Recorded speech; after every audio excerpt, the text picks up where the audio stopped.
오늘 여러분과 함께 나눌 말씀은 기독교 강요 18번째 시간으로 그리스도인의 삶, 미래를 묵상하며 자기를 부인하고 십자가를 지고 주님을 쫓는 삶이라는 제목으로 우리 함께 은혜를 나누고자 합니다. 여러분, 그리스도인의 삶의 교리는 세상의 것과 차이가 있습니다. 그것은 생명이 있느냐 없느냐에 달려 있을 것입니다. 여러분, 세상 철학이나 학문은 논술의 명석함이라든지 정연함을 가지고 장황하게 삶의 윤리를 다루고 있습니다. 그러나 생명에 이르는 보편적인 준칙은 가르치지를 못하죠.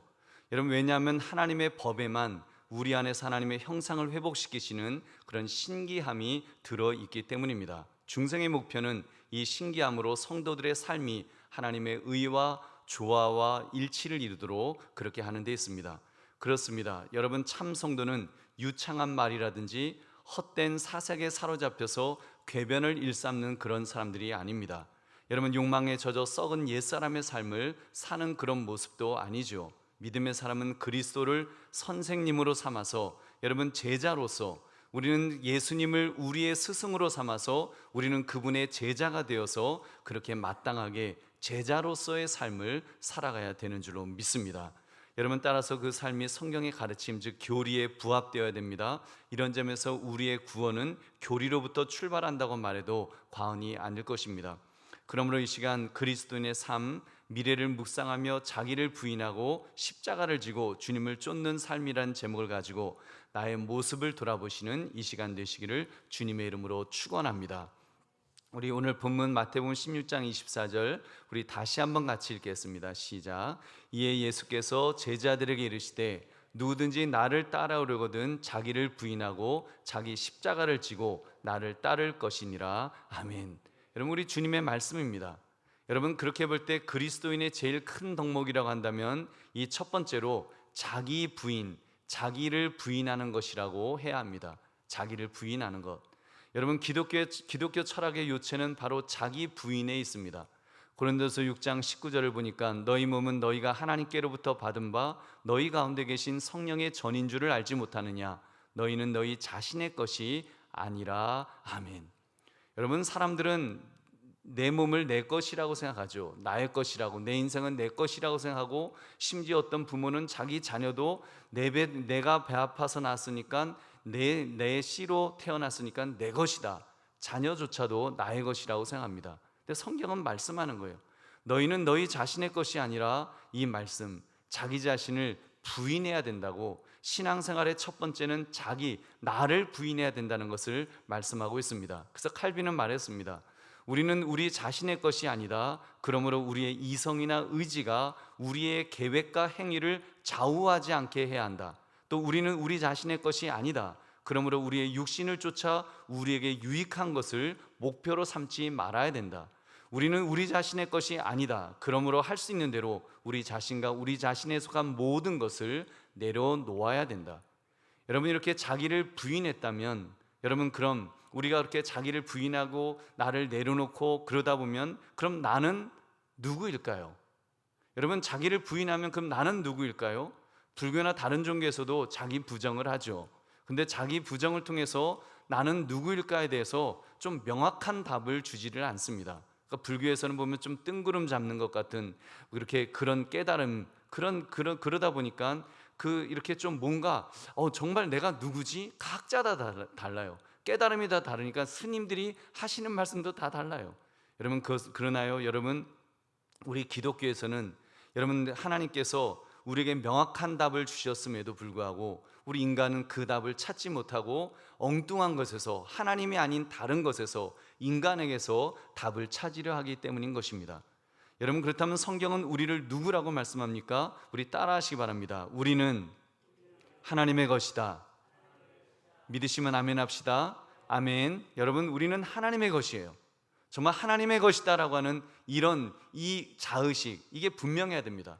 여러분, 보통 연애하는 남녀가요, 이제 사랑이 최고점에 도달하게 되면 고백하는 내용이 이런 내용이 있잖아요. 너는 내 거야, 또는 나는 너 거야, 이러면서 그런 닭살 돋는 그런 멘트를 할 때 두 사람은요, 정신적으로 정말 얼마나 그 행복감을 느끼는지 모릅니다. 마치 두 사람이 하나가 된 것 같은 그런 행복감을 느낄 것입니다. 여러분, 그런 점에서 우리는 우리는 영적으로 하나님의 것입니다. 아니, 우리 삶 전부가 하나님의 것입니다. 여러분, 모두 하나님의 소유니까요. 그러므로 우리는 하나님을 위해서 살고 하나님을 위해서 죽는 사람인 줄로 믿습니다. 여러분, 이렇게 볼 때 우리의 존재의 목적이 하나님을 위함이요, 우리의 정체성이 하나님의 소유라는 것입니다. 우리 이사야서 43장 1절 같이 읽겠습니다. 시작. 야곱아, 너를 창조하신 여호와께서 지금 말씀하시느니라. 이스라엘아, 너를 지으신 이가 말씀하시느니라. 너는 두려워하지 말라. 내가 너를 구속하였고 내가 너를 지명하여 불렀나니 너는 내 것이라. 아멘. 너는 내 것이라. 여러분, 너는 내 것이라, 이 말씀, 여러분, 이 말씀 들을 때 여러분 어떤 느낌이 드십니까? 저는 제가요 하나님의 것이라는 자의식을 가지게 될 때 저는 최고의 행복을 저는 느낍니다. 정말 하나님의 것이다라고 생각하면 저는 너무 전율할 정도로 너무 행복해요. 왜냐하면 여러분, 육체로 구성된 무가치한 존재에서 신을 의식하고 신의 소유라고 하는, 하나님의 소유라고 하는 최고의 가치를 느끼기 때문입니다. 여러분, 내가 하나님에게 속한 사람이구나, 나의 존재가 그렇게 존귀한, 정말 하나님에게 속한 그런 사람이구나. 여러분, 이게 얼마나 정말 존귀한 그런 그 가치를 내 안에서 느끼는지요. 여러분, 혹자는 어떤 분들은 이렇게 말할지도 몰라요. 목사님, 인간이 자기를 부인하게 되면 어떻게 존재할 수가 있습니까? 뇌가 빠져버린 맹신자가 되어서 세뇌된 사람처럼 이용만 당할 것입니다. 여러분, 설령 그 주체가 하나님이라고 할지라도 이용만 당하는 거 아니에요? 그렇게 반문할 수도 있습니다. 여러분, 과연 그럴까요? 여러분, 자기를 부인하는 것은요 속박의 문제가 아닙니다. 오히려 자기 부인을 통해서 여러분 진정한 자유를 누리게 될 줄로 믿습니다. 자기애에 빠져 있는 사람들은 오히려 자기 사랑, 자기애에 빠져 있으면 세상의 염려에 사로잡힐 수밖에 없습니다. 나에 대한 사랑에 잔뜩 빠져 있고요, 또 나만 사랑하나요? 또 내 가족, 내 자녀에 대한 사랑, 막 그런 것, 나를 중심으로 한 그런 것에 막 빠져 있으면요, 그런 사랑에 빠져 있으면 염려 근심에서 벗어날 수가 없어요. 여러분, 정말 그 사랑하는 것, 지켜야 될 것이 있으면 있을수록 더 불안해집니다. 여러분, 많이 가져보세요. 많이 가져보면 여러분 분명히 더 불안할 것입니다. 여러분, 없으면요, 이렇게 길 다니면서도 아무것도 없으면 길 다니면서 당당하게 막 다녀요. 근데 여러분, 돈에 만약에 주머니에요 한 1억짜리 그 수표가 한 10장쯤 들어있어 봐봐요. 아마 온몸을요 막 탁 껴안고, 그리고 누가 가까이만 하면 벌벌벌 떨면서 막 그러면서 걸을 거예요. 왜 그래요? 짓게 된 자기 중심, 나 중심이 되면, 자기 사랑에 빠지게 되면 여러분 오히려 속박에 이렇게 붙들려 살게 된다는 것입니다. 여러분, 근데 인간은 나약하거든요. 자기에 빠져서 나를 바라볼 때 너무 무능해서 스스로 지킬 수 없다는 것을 깨닫게 될 것입니다. 얼마나 염려와 근심 속에 여러분 사로잡히게 될까요? 심지어 자포자기하는, 스스로를 포기해버리는 가장 불행한 존재가 될 것입니다. 여러분, 자기를 부인하고 자신이 하나님의 것이라는 여기는 사람은 다릅니다. 그는 전적으로 하나님을 의뢰하고 그분이 주시는 것으로만 살고자 하는 그런 마음을 가지게 될 줄로 믿습니다. 하나님 중심으로 살아가는 거예요. 하나님의 뜻을 심중에 깊이 새기고 오직 하나님의 영광에 합당한 것만을 추구하며 살면 여러분 두려울 것이 없는 거예요. 여러분 살아가시면서 내가 하나님의 영광을 위해서 살려고 하는데 이거 뭔가 내가 잃어버리면, 뭔가 놓치면 어떻게 하나, 그런 마음 드세요? 그런 마음 안 들잖아요. 왜요? 하나님은 전능하시기 때문에. 내가 하나님의 영광을 위해서 살겠다고 하는 그 마음을 먹는 순간 하나님이 나를 지켜주신다고 하는, 하나님이 나를 책임주신다고 하는 그 자의식이 분명해지는 것입니다. 그러면 고아라는 마음이 없어지는 거예요. 담대한 마음이 생기는 거예요. 여러분, 그러면 하나님을 의뢰하게 되고, 여러분 정말 내가 하나님의 영광을 위해서 살게 될 때 이보다 더 영광스러운 모습이 어디 있겠습니까? 세상의 염려를 내어버리고 하나님이 요구하시는 일만을 귀하게 여기면서 그분의 기뻐하심에 따라서 모든 일을 열심히 다하게 될 줄로 믿습니다. 여러분, 그리고 그렇게 할 때 진정한 행복을 느끼게 될 줄 믿으시기 바랍니다. 그때 행복을 느끼는 것입니다. 그렇다면 이렇게 살려면 구체적으로 어떻게 해야 될까요? 여러분, 내버려야 합니다. 내 안에 있는 온갖 경건치 못한 것들, 정욕에 사로잡혔던 것들, 그런 것들을 내어버리는 것입니다. 그리고 오직 하늘의 기업을 바라면서 이 땅에서 근신과 정절과 절제와 공평으로 나그네의 삶을 살아야 될 것입니다. 여러분, 그러므로 자신을 부인하며 내 안에 더러운 것들을 여러분 모두 내어버리리라 결단하시는 저와 여러분 되시기를 주님의 이름으로 축원합니다. 두 번째, 그러면서 자기 십자가를 다시 한번 짊어집시다. 여러분, 십자가를 진다는 것은요, 하나님의 하나님의 음성을 듣고 일생 동안 순종하는 것을 가리킵니다. 여러분, 하나님의 음성을 듣고 그 말씀대로 순종하며 사는 것이, 여러분, 그것이 곧 십자가를 지는 삶이라고 이 칼빈이 말하는 거예요. 예수님께서 먼저 인간의 몸을 입고 오셔서는 그렇게 순종으로 사셨습니다. 예수님께서 십자가를 지시기 직전 겟세마네 동산에서 기도하셨던 내용 여러분 기억하실 것입니다. 이 잔을 내게서 옮기시옵소서. 그러나 나의 원대로 마시옵고 아버지의 원대로 하옵소서. 아멘. 여러분, 하나님의 뜻대로, 하나님의 명령대로 순종하겠다고 하는 그런 고백이셨습니다. 여러분, 하나님의 명령, 정말 하나님 순종하겠나이다. 인간의 몸을 입고 오신 예수님께서 그 순종의 본을 보이셨습니다. 그렇다면 우리 역시도 그렇게 살아야 될 것입니다. 자기 십자가를 짊어져야죠. 하나님의 음성을 들을 때마다 아멘 하면서 순종하는 것입니다. 말씀은 말씀 자체를 즐기라고 있는 것이 아니죠. 말씀은 순종하기 위해서 듣는 것입니다. 말씀은 순종을 위해서 필요합니다. 예수님께서 반석 위에 지은 집과 모래 위에 지은 집 말씀하시면서 이렇게 말씀하셨습니다. 나의 이 말을 듣고 행하는 자는 그 집을 반석 위에 지은 지혜로운 사람 같다. 그러면서 순종을 강조하셨어요. 그 전에 이렇게까지 말씀하셨죠. 우리 마태복음 7장 21절 같이 읽겠습니다. 시작.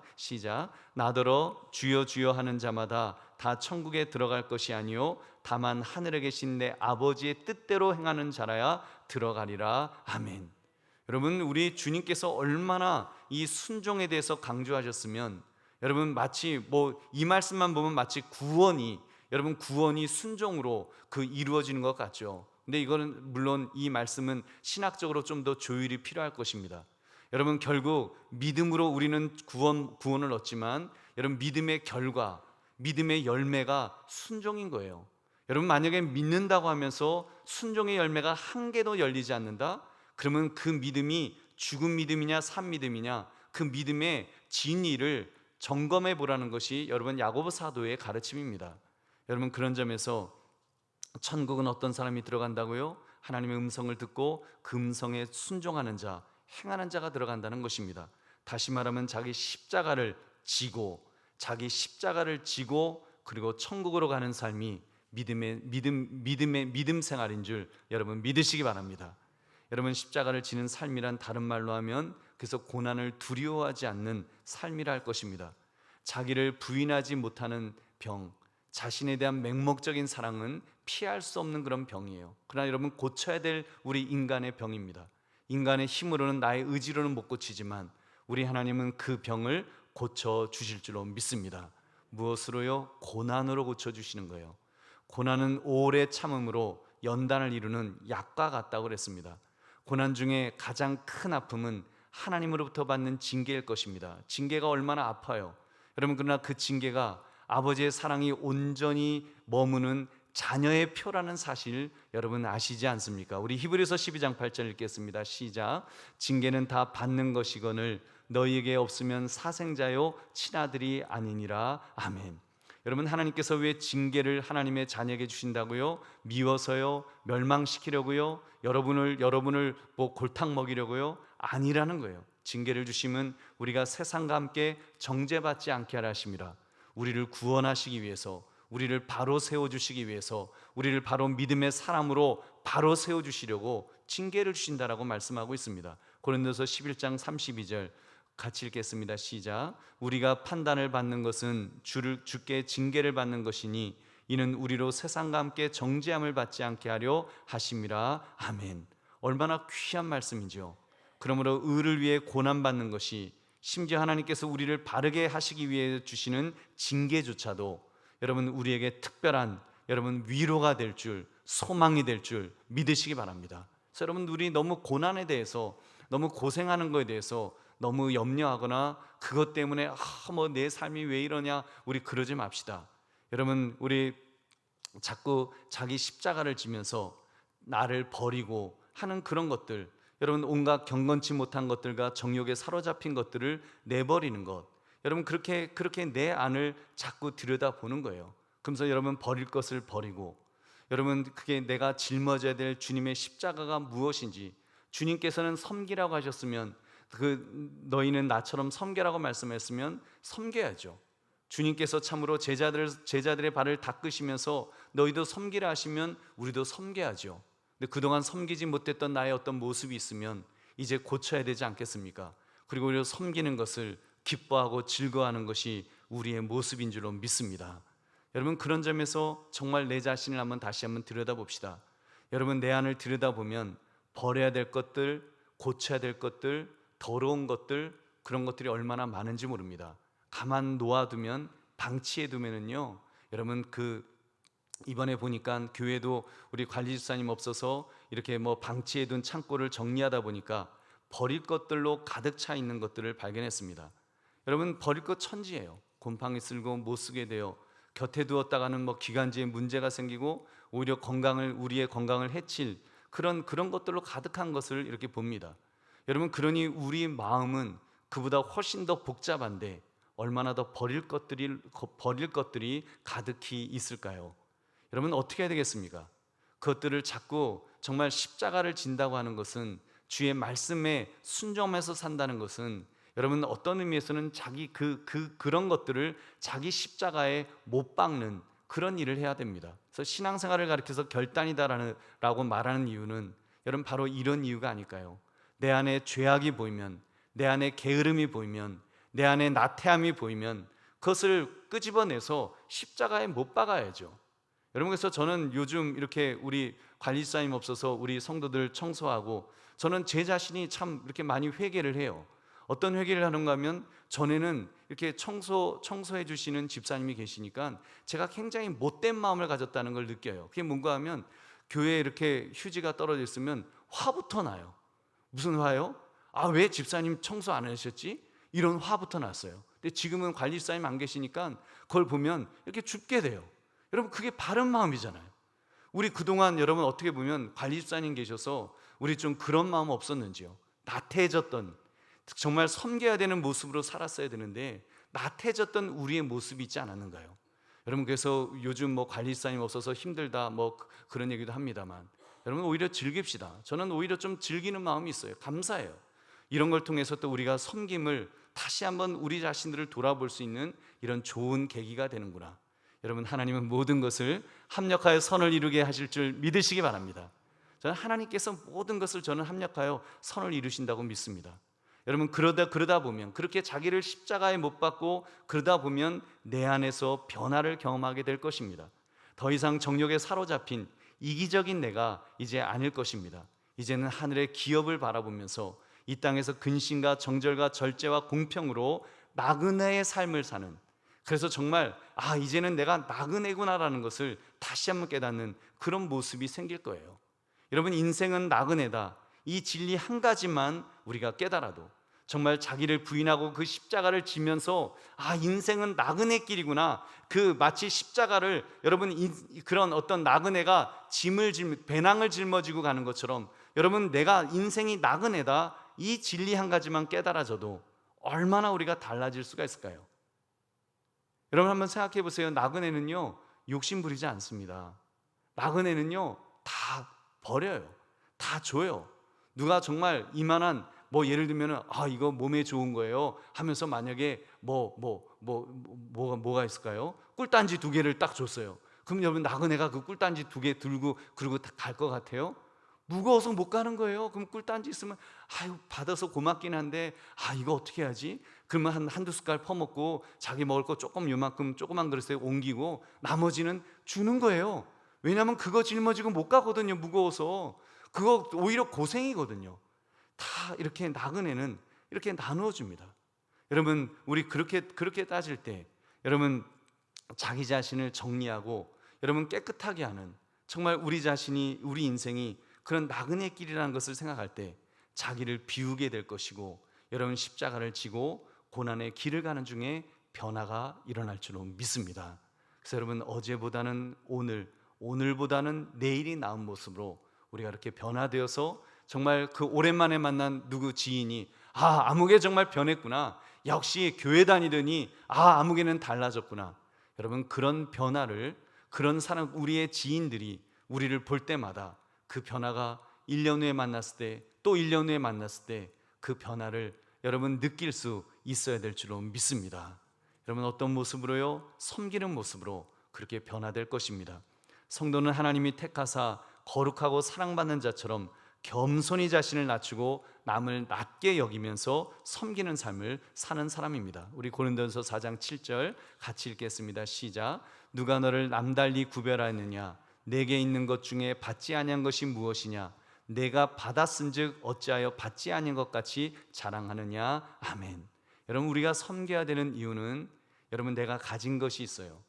여러분, 하나님께서 우리에게 주신 것들이 있습니다. 그것은 자랑하려고, 그것은 마치 내가 이만큼 가지고 있어요, 내가 이만큼 복 받았어요, 이러려고 여러분 하나님께서 우리에게 주신 것이 아니라는 거예요.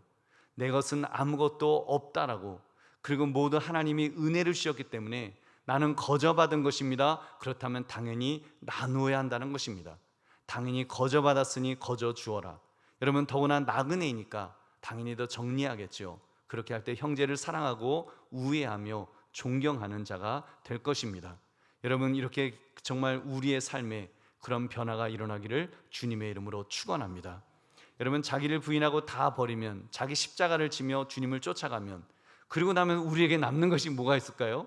그렇게 다 버리고 다 주님 말씀에 다 순종하고 그러면 나는 남는 게 뭐 있어요? 그렇게 질문할 수 있습니다. 성도에게는요, 지상의 삶을 마치면 영생의 면류관이 마련되어 있습니다. 여러분, 그렇기 때문에 성도의 삶에는 늘 미래의 삶에 대한 묵상이 있습니다. 이 묵상이 있기에 십자가의 훈련을 감내할 수 있는 줄로 믿습니다. 여러분, 생각해 봅시다. 지상의 삶이 얼마나 힘듭니까? 그 조건이 얼마나 비참합니까? 정말이지 어떤 때는 왜 살지? 이런 생각이 들 정도로 힘드실 것입니다. 특히 열심히 교회에서 봉사하고 헌신하는 교우들을 볼 때는 저는 정말 얼마나 더 마음이 안쓰러운지 모릅니다. 보통 헌신하는 분들 치고 여러분 한가한 사람 없습니다. 일주일 내내 직장에서, 사업장에서, 가정에서 얼마나 부지런히 그렇게 사는 분들인지요. 그런 분들이 또 주일 교회에 와서 주일은 하루 종일 예배드리고 또 봉사하고 섬기고 교제한 일을 합니다. 요즘 또 관리사님 없으니까 요즘 더 봉사가 더 많아졌어요. 여러분, 참 그 모습을 보면 정말 안타깝습니다. 어떤 때는 그만 일하세요, 그러다가 쓰러져요, 그런 말을 하고 싶을 때도 있습니다. 여러분, 그렇다면 그런 수고가 헛된 것일까요? 여러분, 아닙니다. 헛되지 않습니다. 그 수고를 통하여 역사하시는 하나님의 은혜로 말미암아 이후에 받을 하늘나라의 영광을 여러분 우리가 준비하기 때문입니다. 우리 요한계시록 2장 10절 같이 읽겠습니다. 시작. 너는 장차 받을 고난을 두려워하지 말라.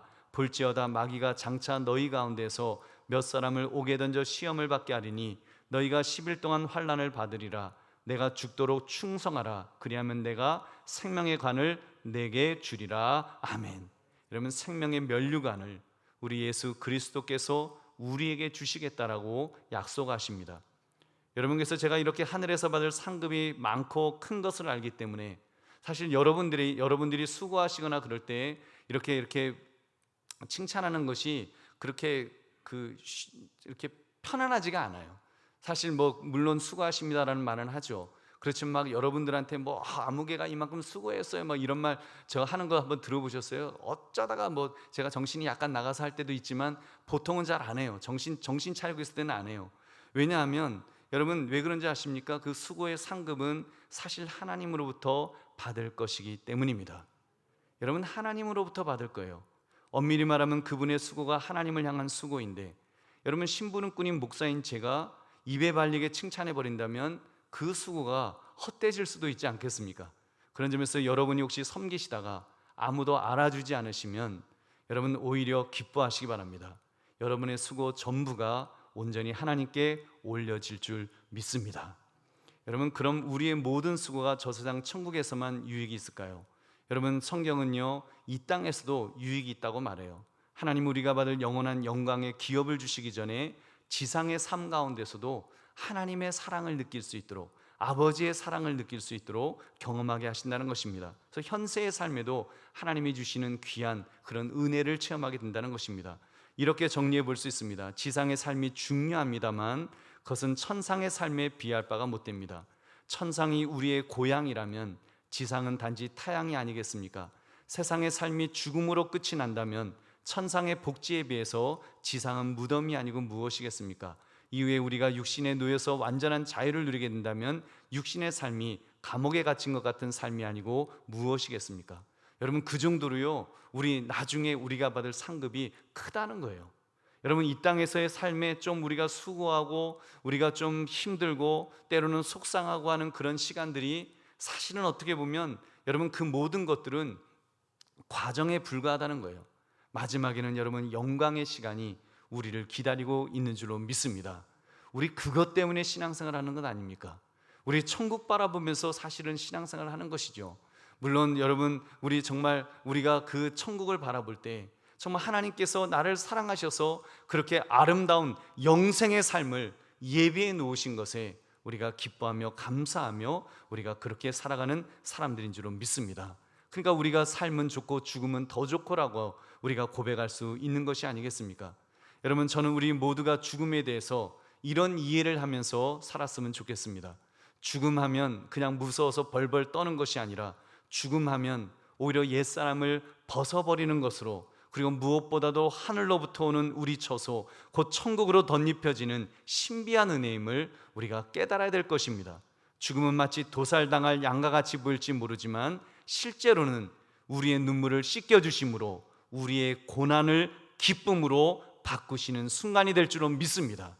여러분, 그 하나님을 바라봅시다. 그 하나님을 의지합시다. 그렇게 할 때 하나님께서 우리에게 은혜로, 정말 은혜를 베풀어 주셔서 우리가 이 땅의 삶에서 하나님의 은혜를 체험하면서 그렇게 살게 될 줄로 믿습니다. 이제 말씀을 맺습니다. 그리스도인의 삶은 미래를 묵상하며 자기를 부인하고 십자가를 지고 주님을 쫓는 삶이라고 했습니다. 자기를 부인하고 십자가를 진다고 하니까 여러분, 무슨 망하는 길, 손해보는 길로 가는 것 같아 두렵지 않는가 질문을 드렸죠. 여러분, 그래서인지 우리 한국교회에서도 별로 자기를 부인하고 자기 십자가를 지는 것에 대한 말씀, 그 각오, 그런 것들이 좀 부족한 것이 아닌가 싶습니다. 여러분, 오늘 말씀을 통해 우리가 다시 생각해 보면 정말 우리 인생은 하나님께서 그렇게 손해보도록 우리를 이끄시는 불행한 인생이 아닌 줄로 믿습니다. 보람 있는 인생인 줄로 믿습니다. 행복한 인생인 줄로 믿습니다. 하나님께서 우리에게 모든 것을 주시되 언젠가는 청산해야 될 것으로 위탁하셨기 때문에 여러분, 우리가 지금 이 땅에 하나님께서 우리를 남겨놓으셨을 때 우리가 그것을 위탁받은 자로 그렇게 살아가면 됩니다. 자기 십자가를 지기가 그러면 훨씬 더 쉬워질 것입니다.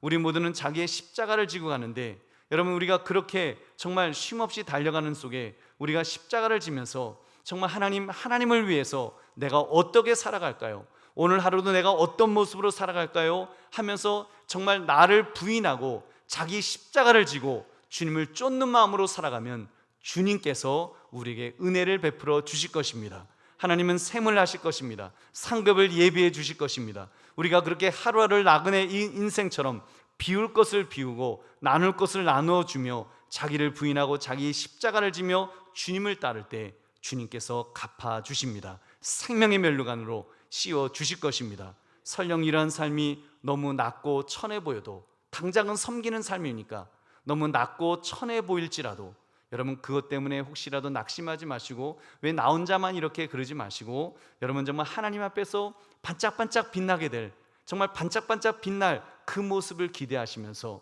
오늘 하루를 여러분 그렇게 살아가시는 저와 여러분 되시기를 주님의 이름으로 축원합니다. 오늘 말씀, 주님 앞에 서는 그날까지 미래를 묵상하며 자기를 부인하고 자기 십자가를 지고 주님을 쫓으시는 저와 여러분 되시기를 다시 한번 주의 이름으로 축원합니다.